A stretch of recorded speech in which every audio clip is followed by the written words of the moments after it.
Halo Indes Movie, apa kabar? Semoga kalian sehat selalu. Pastikan sebelum menonton kalian sudah menekan tombol like dan subscribe. Di video kali ini Mimin akan menceritakan sebuah alur film yang berjudul Cruella.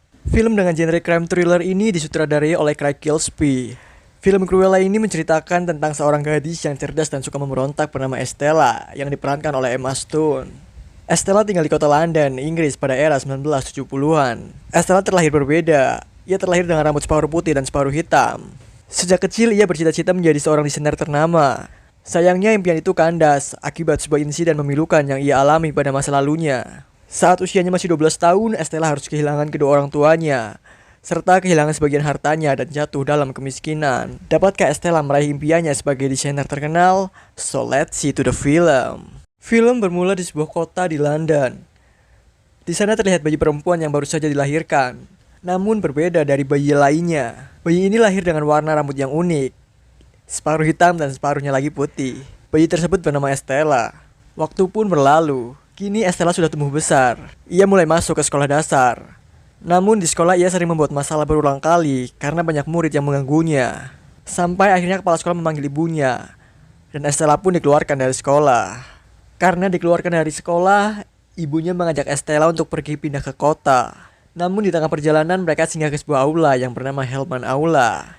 Ibunya memberitahu kalau akan singgah sebentar untuk menemui seorang temannya. Sesampainya di sana, ibunya meminta Estella untuk menunggu di mobil dan melarangnya keluar dari mobil.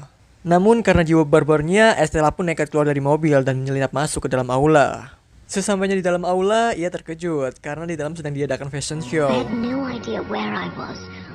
Namun ia ketahuan dan tertangkap oleh salah satu petugas yang ada di sana. Ia pun berusaha melarikan diri dan dikejar oleh 3 ekor anjing Dalmatian. Akhirnya Estella berhasil keluar. Di luar ia melihat ibunya sedang berbicara dengan seseorang. Namun anjing-anjing tadi masih mengejarnya. Ia pun tersandung lalu terjatuh. Di saat ia terjatuh, ternyata anjing-anjing tadi malah melewatinya dan menyerang ibunya yang sedang berdiri di tepi tebing. Karena terdorong oleh anjing-anjing tadi, ibunya pun jatuh dan tewas. Melihat kejadian tadi, Estella sangat syok dan tidak bisa berkata apa-apa. Lalu ia pun pergi berlari meninggalkan aula dan menaiki sebuah truk yang sedang melintas. Namun sangat disayangkan kalung pemberian ibunya terjatuh dan tertinggal di halaman aula tadi. Sesampainya di kota London, ia turun di sebuah taman. Di sana ia merenungi kesalahannya. Karena menurut ia, ibunya meninggal karena kesalahannya yang sudah nekat keluar dari mobil dan masuk ke dalam aula. Keesokan paginya ia dibangunkan oleh 2 anak yang bernama Horace dan Jasper. Ternyata 2 anak tadi adalah seorang pencuri. Polisi pun mengejarnya. Karena tidak tahu akan pergi kemana, Estella akhirnya ikut berlari mengikuti 2 anak tadi sampai ke sebuah gedung kosong. Ternyata itu adalah rumah Horace dan Jasper. Dan mereka berdua juga yatim piatu. Karena sudah tidak punya siapa-siapa lagi dan hidup sebatang kara, akhirnya Estella ikut bergabung dengan Jasper dan Horace. 10 tahun telah berlalu. Estella kini sudah menjadi gadis remaja. Begitu pula dengan Jasper dan Horace. Seperti biasa, mereka bertiga melakukan pekerjaannya setiap hari sebagai pencuri. Karena keahliannya sebagai penjahit, Estella merancang pakaian untuk mereka bertiga sebagai penyamaran untuk memuluskan rencana pencuriannya. Sampai suatu hari ketika di hari ulang tahunnya, Jasper memberikan sebuah kado kepada Estella. Sebuah tawaran pekerjaan di salah satu fashion store terkenal, yaitu Liberty of London. Karena kecintaannya dengan fashion dan impiannya sebagai seorang desainer, Estella sangat senang dengan tawaran pekerjaan itu. Hari pertama Estella mulai bekerja pun tiba. Dia terlihat sangat bersemangat hari itu. Namun ternyata dia di sana dipekerjakan sebagai seorang cleaning service. Dan pekerjaannya setiap hari hanya membersihkan ruangan, toilet, dan membuang sampah. Estella berulang kali berusaha meminta kepada atasannya untuk dipindah posisikan sebagai seorang penjahit. Namun berulang kali juga ditolak oleh atasannya itu. Sampai suatu ketika di malam hari, karena sudah kesal permintaannya ditolak oleh atasannya itu, ia mengambil sebotol minuman. Lalu ia pergi ke ruang tampilan jendela kaca di depan toko yang biasa dijadikan sebagai tempat menaruh pakaian display. Dalam keadaan setengah mabuk, ia merubah semua tampilan jendela kaca yang ada di depan toko itu. Lalu ia pun tertidur di sana sampai pagi. Pagi harinya ketika terbangun, ia pun dimarahi oleh bosnya itu karena sudah dianggap merusak tampilan jendela kaca di depan toko. Namun saat Estella akan dibawa ke ruangan oleh bosnya, tiba-tiba Baroness datang. Baroness adalah salah satu desainer paling terkenal di kota itu, dan ia juga pemilik sekaligus perancang semua pakaian yang ada di toko itu. Lalu Baroness bertanya kepada atasan Estella, siapa yang merubah tampilan jendela kaca di luar. Lalu atasan itu pun menyalahkan Estella karena sudah dianggap merusaknya. Namun ternyata menurut Baroness itu adalah tampilan terbaik yang pernah dilihatnya selama 10 tahun terakhir. Lalu Baroness pun meminta kepada asistennya untuk memberikan sebuah kartu kepada Estella. Dan ternyata Estella telah diterima bekerja di tempat Baroness sebagai desainer. Mendengar hal itu Estella sangat bahagia, karena sebentar lagi impiannya sebagai desainer ternama akan tercapai. Keesokan harinya ia datang ke tempat Baroness. Dia terlihat sangat bersemangat di hari pertamanya ini. Sesampainya di sana, Baroness meminta ke seluruh pegawainya untuk membuat sebuah rancangan pakaian. Estella pun bergegas ikut membuatnya. Dan ternyata rancangannya disukai oleh Baroness. Di saat sedang berjalan-jalan, ia melihat sebuah pakaian di toko yang dipajang di jendela tampilan. Di sana ia bertemu Artie. Artie adalah pemilik toko tersebut. Dan ternyata yang dipajang itu adalah salah satu pakaian yang didesain oleh Estella. Hari demi hari pun berlalu. Karena rancangannya selalu disukai oleh Baroness, kini Estella menjadi salah satu desainer kepercayaan Baroness. Sampai suatu ketika di saat berada dalam ruangan bersama Baroness, ia melihat Baroness memakai sebuah kalung. Dan ternyata kalung itu adalah kalung miliknya yang hilang dan tertinggal di aula saat dia masih kecil dulu. Lalu Estella bertanya kepada Baroness tentang kalung tersebut. Baroness pun menjawab kalau itu adalah salah satu pusaka keluarga dan dulu sempat dicuri oleh salah satu pegawainya. Mendengar hal itu, Estella semakin penasaran dan bertanya lebih detail tentang pegawai yang mencuri kalungnya itu. Lalu Baroness memberitahu kalau pegawainya tersebut sudah tewas karena jatuh dari tebing di saat malam pesta musim dinginnya dulu. Estella pun menyadari kalau pegawai yang dimaksud itu adalah ibunya. Dan Baroness lah saat itu yang terlihat sedang berbincang-bincang dengan ibunya saat di tepi tebing. Namun Baroness belum menyadarinya dan terus menjelek-jelekan ibu Estella. Mendengar hal itu, Estella menjadi kesal dan berniat merebut kembali kalungnya itu.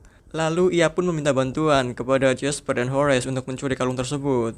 Sesampainya di rumah, mereka mulai merencanakan pencurian kalung tersebut. Besok paginya, Estella berusaha menyelidiki sistem pengaman di tempat Baroness itu. Mulai dari sistem keamanan, CCTV, sampai kunci berangkas tempat penyimpanan kalung tersebut. Dan Estella juga merencanakan penyamarannya agar bisa menyusup ke acara pesta itu. Waktu pesta pun tiba. Horace menyamar sebagai pembasmi hama, dan Jasper masuk lewat pintu belakang untuk mematikan sistem kamera CCTV. Sedangkan Estella menyamar sebagai Cruella dengan rancangan busananya yang menakjubkan. Cruella pun berhasil menarik perhatian Baroness dan semua orang yang ada di sana. Lalu Baroness menyuruh anak buahnya untuk menangkap Cruella. Di saat semua penjaga tertuju ke Cruella, Horace dan Jasper melancarkan aksinya. Namun ternyata kalung itu tidak ada di berangkas. Dan Baroness memakainya malam itu. Horace pun ketahuan dan tertangkap oleh penjaga. Melihat Horace yang tertangkap, Jasper menjalankan rencana B. Jasper membawa tikus yang ditaruh di atas piring. Lalu ia membawanya ke dalam pesta dan memberikan tikus itu kepada Baroness. Baroness dan semua orang yang ada di pesta itu ketakutan melihat tikus itu. Kesempatan itu pun dimanfaatkan oleh Estella untuk mengambil kalung yang dipakai Baroness dan memberikan kepada anjingnya untuk dibawa kabur. Namun Baroness melihat anjing itu membawa kalungnya. Dan ia pun memerintahkan anjing Dalmatiannya untuk mengejar anjing yang membawa kalung dan meniup sebuah peluit. Saat itu Estella seketika tersadar kalau sebenarnya ibunya bukan jatuh karena anjing yang mengejarnya, namun karena anjing tersebut diperintahkan oleh Baroness melalui peluitnya untuk menyerang ibu Estella, sehingga membuatnya terjatuh dari tebing. Anjing Dalmatiannya tadi berhasil merebut kalung yang dibawa oleh anjing Estella, namun kalung tersebut malah tertelan oleh salah satu anjing Dalmatian tadi. Dan akhirnya mereka bertiga berhasil kabur dari pesta tersebut. Lalu Estella memberitahu Horace dan Jasper kalau saat itu ibunya meninggal bukan karena kesalahannya, melainkan karena Baroness yang membunuhnya dengan memerintahkan anjing-anjingnya untuk menyerang ibu Estella melalui peluitnya. Mengetahui kebenaran itu, Estella kini berencana untuk balas dendam kepada Baroness. Pertama-tama, ia meminta Horace dan Jasper untuk menculik anjing-anjing Dalmatian yang menelan kalungnya tersebut. Dan dia tetap melanjutkan penyamarannya sebagai Cruella. Lalu Estella mendatangi sebuah percetakan koran. Di sana ia bertemu dengan teman sekolahnya dulu, yaitu Anita. Ia pun meminta kepada Anita untuk memberitakan tentang dirinya sebagai Cruella di koran, agar bisa mengalahkan ketenaran Baroness. Dan dia juga datang ke tempat Artie. Artie pun terkejut kalau ternyata Cruella adalah Estella yang dikenalnya. Ia pun meminta bantuan kepada Artie untuk membuat pakaian untuk memuluskan rencana penyamarannya sebagai Cruella. Scene berpindah ke tempat Baroness. Di sana terlihat Baroness yang kesal dengan pemberitaan tentang dirinya di koran. Hari demi hari pun berlalu. Cruella dengan bantuan Artie dan dua sahabatnya itu sukses menggemparkan kota London. Dia selalu datang di setiap acara-acara besar yang diselenggarakan oleh Baroness. Semua pemberitaan di kota tersebut berisi tentang Cruella. Karir Baroness makin menurun, begitu juga omsetnya. Kali ini Estella dengan dua kepribadiannya sebagai Estella dan Cruella telah berhasil. Baroness menjadi semakin kesal dengan Cruella. Sampai-sampai ia mendatangi Anita di kantor berita untuk menanyakan siapa sebenarnya Cruella. Sampai suatu ketika setelah berhasil menggagalkan acara Baroness dan menarik perhatian semua orang di acara tersebut,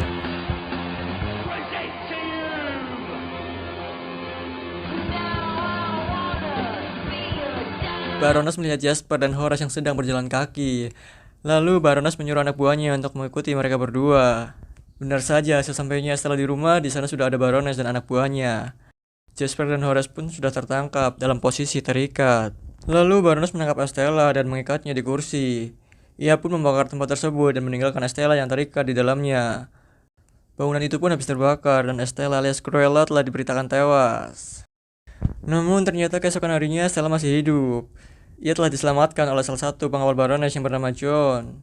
Setelah menyelamatkan Estella di tengah kebakaran, John juga menemukan kalung yang telah Angel mention dan memberikannya ke Estella. Ia pun memberitahu tentang rahasia kalung itu kepada Estella. Ternyata di kalung tersebut terdapat sebuah kunci untuk membuka sebuah kotak peti. Estella pun membuka kotak tersebut. Di sana terdapat akta kelahirannya, dan di akta kelahiran tersebut tertulis juga nama Baroness. Lalu John memberitahu Estella kalau Baroness sebenarnya adalah ibu kandung dari Estella. John juga menceritakan dulu kala saat Baroness muda hamil. Dia merasa tidak senang dengan kehamilannya itu. Dan di saat melahirkan, Baroness meminta John untuk membuang anaknya. Dan karena tidak tega, John akhirnya menitipkan bayi tersebut kepada ibu Estella yang sudah meninggal. Mendengar hal itu, Estella sangat syok karena mengetahui kalau Baroness sebenarnya adalah ibu kandungnya. Estella pun menjadi marah dan semakin ingin balas dendam kepada Baroness karena sudah membuangnya saat bayi dan sudah membunuh ibunya yang satu lagi. Dengan sedikit kebarbarannya, Estella datang ke kantor polisi dan menabrak kantor tersebut dengan sebuah truk. Lalu ia membebaskan Jasper dan Horace. Sesampainya di rumah, Estella memberitahu kalau Baroness adalah ibu kandungnya. Baroness telah membuangnya saat masih bayi. Lalu Estella sekali lagi meminta bantuan kepada dua sahabatnya itu untuk membalas dendam dan menjebak Baroness. Kali ini John pun ikut membantu Estella. Estella juga datang ke tempat Artie dan meminta bantuannya. Artie pun terkejut sekaligus senang melihat Estella masih hidup. Lalu mereka pun menjalankan rencananya. Estella meminta John dan dua sahabatnya untuk mencari tahu siapa saja tamu yang akan datang ke acara pesta akhir pekan Baroness beserta ukuran bajunya. Lalu ia pun mulai mendesain dan menjahit baju-baju tersebut untuk dibagikan ke semua orang yang akan datang di pesta Baroness. Acara pesta akhir pekan pun tiba. Benar saja, semua tamu memakai baju yang dijahit oleh Estella. Semua penjaga di sana kebingungan dan Baroness pun terkejut melihat semua orang yang ada di situ memakai kostum mirip Cruella dengan rambut khasnya yang hitam putih. Karena semua orang berpakaian mirip Cruella, Estella pun berhasil menyusup ke dalam pesta tadi dan mengambil peluit anjing milik Baroness. Lalu Cruella berganti kostum sebagai Estella dan menunggu Baroness di tepi tebing dulu ibunya jatuh. Di sana Estella meniup peluit milik Baroness. Benar saja, mendengar peluit tersebut, anjing dalmatiannya itu menarik Baroness ke arah bunyi peluitnya. Baroness pun melihat Estella di sana dan menghampirinya. Lalu Baroness menyuruh anjingnya untuk menyerang Estella. Namun anjing tersebut malah menuruti apa perintah Estella dan tidak menyerangnya. Lalu Estella memberitahu Baroness kalau ia sudah mengetahui kebenaran bahwa ia anak Baroness. Baroness dengan sandiwaranya berusaha baik kepada Estella dan meminta untuk memeluknya. Dan tanpa pengetahuan Baroness, Jasper, Horace, dan John meminta para tamu yang datang untuk keluar ke halaman aula. Dengan alibi diminta keluar ke halaman atas keinginan Baroness. Benar saja, saat Baroness memeluk Estella dengan niat jahatnya, ia mendorong Estella jatuh ke tebing. Namun ia tidak menyadari kalau di belakangnya semua orang menyaksikan kejadian tersebut. Kali ini Baroness tidak bisa mengelak lagi, dan ia pun ditangkap oleh polisi. Dan ternyata Estella sudah merancang pakaiannya untuk bisa berubah menjadi sebuah parasut. Estella pun selamat. Namun tidak ada yang tahu, dan semua orang mengira Estella sudah tewas. Yang ada kini hanyalah Cruella, dan dia pun menyebut dirinya Cruella the Devil. Karena insiden tersebut, kini semua kekayaan Baroness dialihkan kepada Cruella sebagai ahli waris yang sesungguhnya. Dan film pun selesai.